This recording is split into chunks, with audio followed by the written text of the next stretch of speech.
Hello and welcome to the very first episode of Europa Universalis for Dawn of Empires.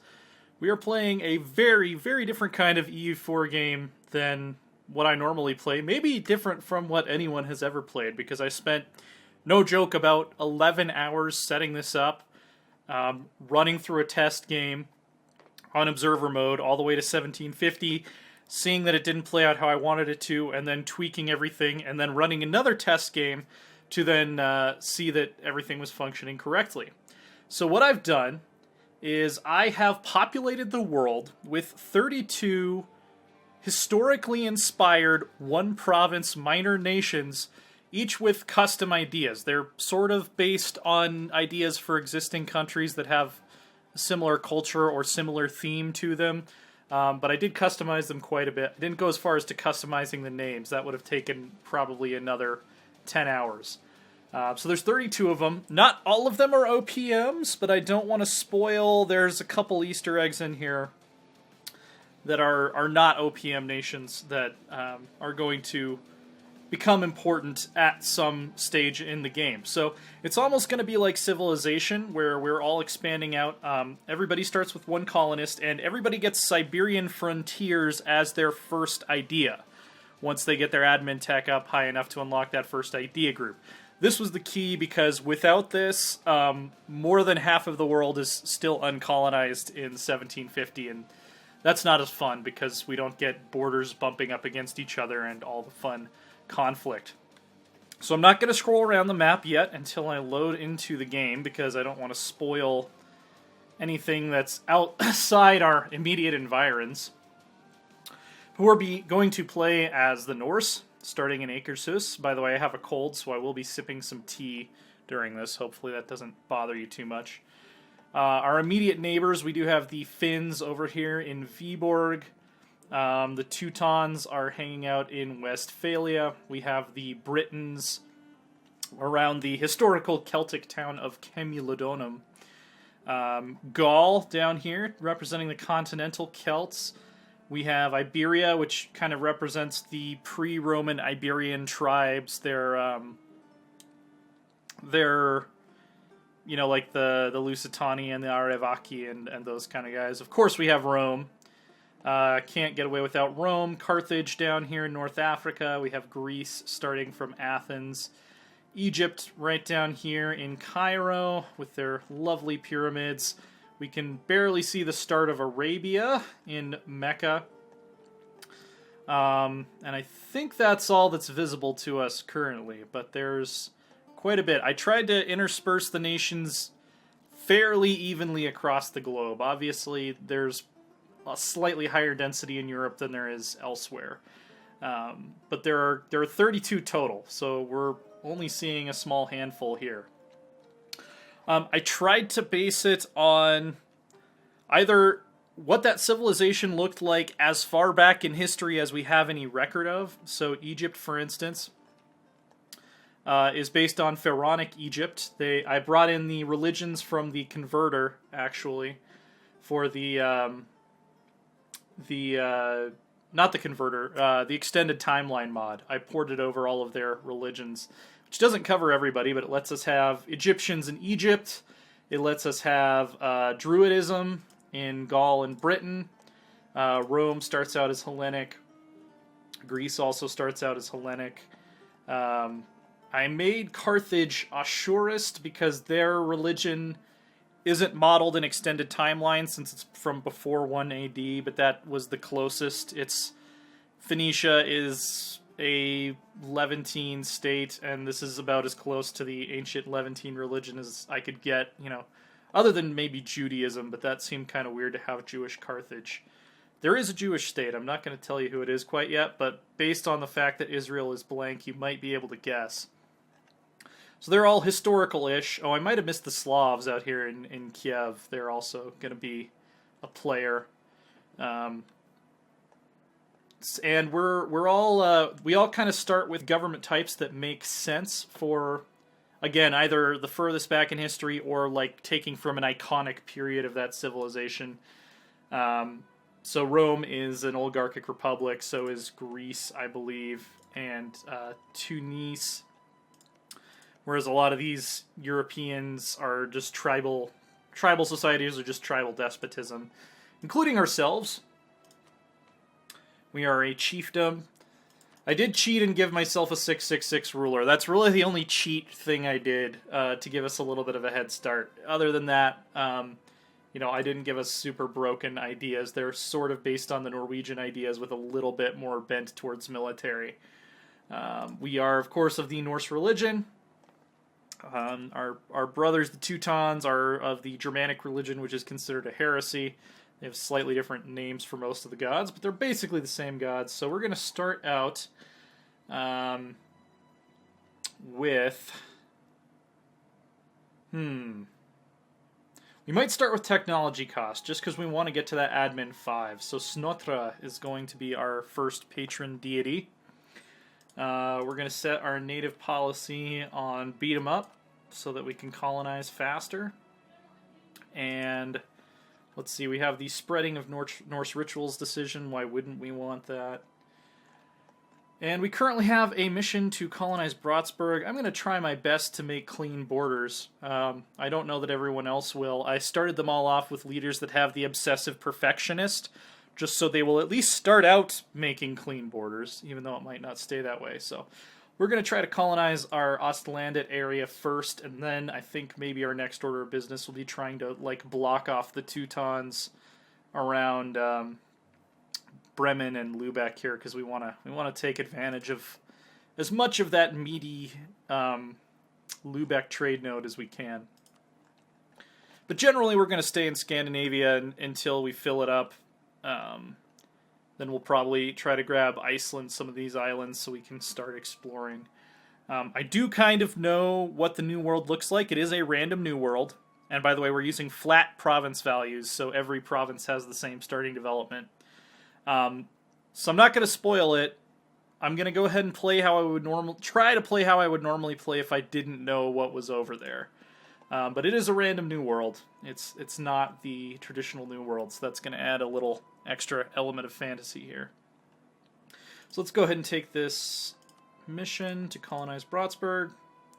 We're going to send our guy down here to fight the Catholic Norwegian natives. As the world fills in, everything will eventually have kind of appropriate what you call it?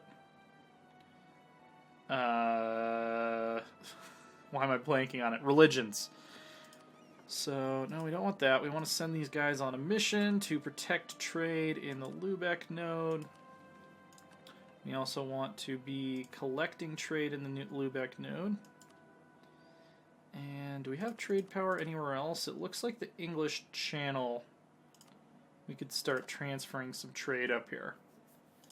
So our ideas, we start with infantry combat ability and ship durability. Then eventually everybody gets settling the frontier as their first national idea unlocked.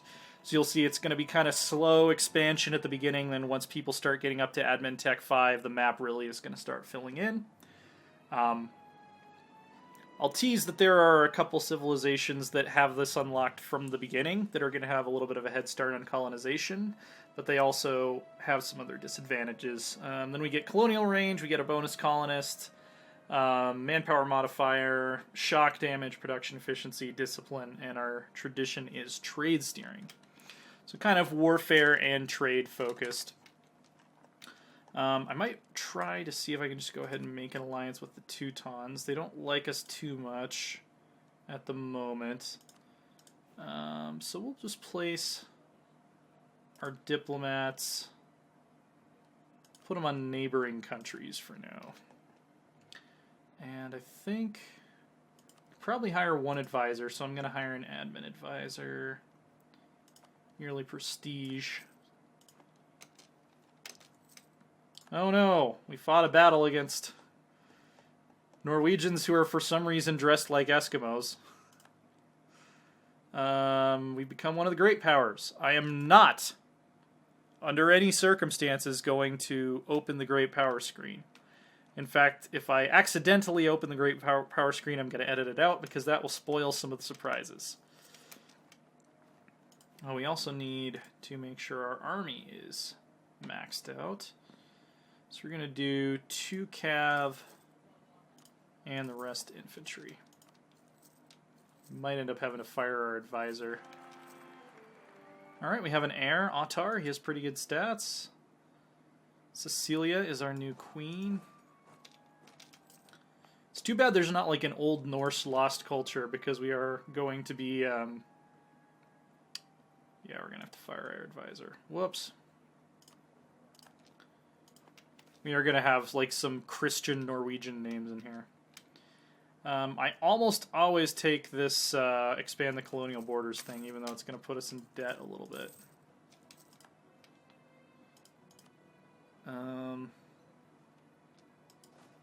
Also, we should be drilling our army.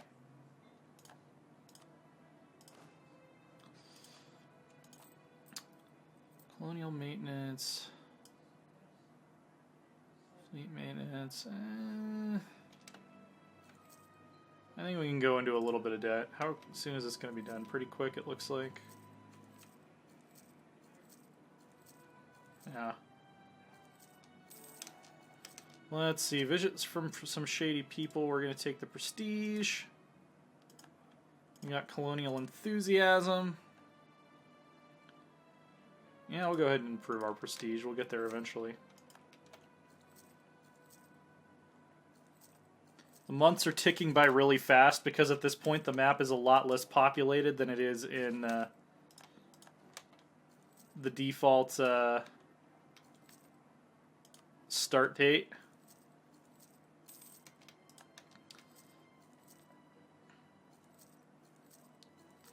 So this colonization might end up hurting our economy a little bit in the long run. Knowledge is power. I think we can deal with any revolts right now.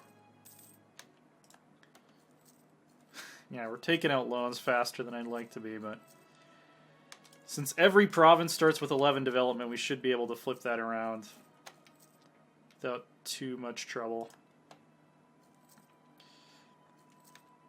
No longer considered a great power. Oh. Oh no. Renewed some loans. Colonial Discovery. Our colonists have stumbled upon an amazing discovery, and it's a real delicacy back in Europe. The major trading houses are importing this curiosity by the barrel load. They've discovered enough to supply Kingdom, sire, and it's... Okay, so, we apparently discovered a resource in Bratsburg that we can't get in Oslo, so... Good for us. We're going to take the admin power for now. Make it a core. And then, let's see. If we go to areas, Upland, so we'll start with the coastal province here. We've become a great power again by merely starting a colony. Let's see. It'd be funny if we ended up going bankrupt. Oh yeah, and because we've started as a tribal society, we don't start with feudalism. So we're going to be a little behind the tech curve in comparison to some of the Mediterranean empires like Rome, Carthage, Greece, Egypt. They start with feudalism, whereas all these tribal societies out on the frontier do not. I've fine-tuned this quite a bit, if you didn't get that impression.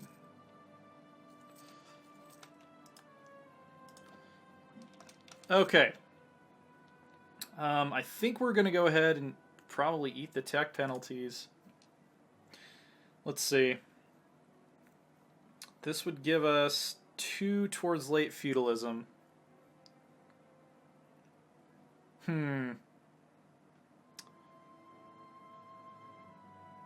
Yeah, let's go ahead and do a round of this. So we need to increase our development by about what, 50 to induce the Renaissance? Yeah. Because we don't have any presence of it at all, do we?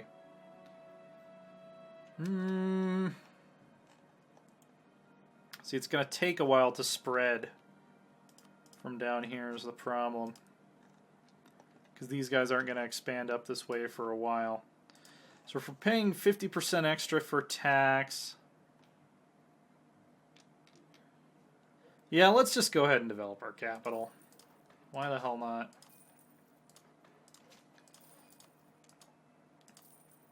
We need the money anyway, so...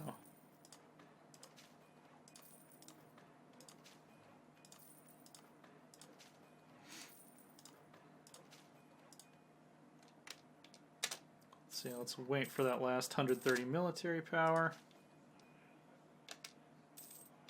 Currently stalled. There we go. Okay, and now we're making money again. Sale of titles. We're going to take the stability. We're actually going to manually boost our stability once. And then we're going to go ahead and take the free one. Help us even more. I'm going to repay that loan. All right. The Norwegians down here are less aggressive for some reason. Gains a fire skill. It's not going to help us at this point. Assimilating more Norwegians. Pay loan. Going to be producing naval supplies here. Skills of the Queen. Excellent. Which one did we get? Which goodie bag did we get? Spreading of rituals. Expanded War Council. Cheaper military tech. I like it. And our general died right after he leveled up.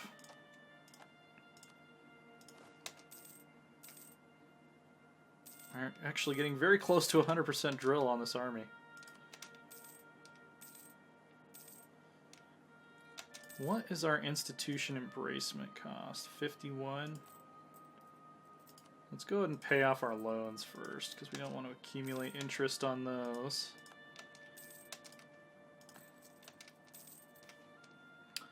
Expand the colonial borders, of course. Let's get right back into debt again. Excellent. And then Oplanda is the last one we need to complete this area. We're going to core that. Let's see. So Rome, they always seem to go for Provence for some reason. I'm not sure if it's to block off Gaul. But both of the Observer games I did, they colonized like one or two provinces in Italy, and then they went straight that way. Alright. You guys go ahead and continue drilling. We're going to try to assuage the pain of our fellow Norwegians. Repay some loans. Going to appoint some new diplomats. Oh yeah, by the way, I've tweaked the criteria for like the Age of Reformation will start when colonialism has been discovered. Normally it's triggered by the Protestant Reformation, but since there are no Christians at the start date, we won't have a Protestant Reformation. So that's I've done a couple little things like that as well.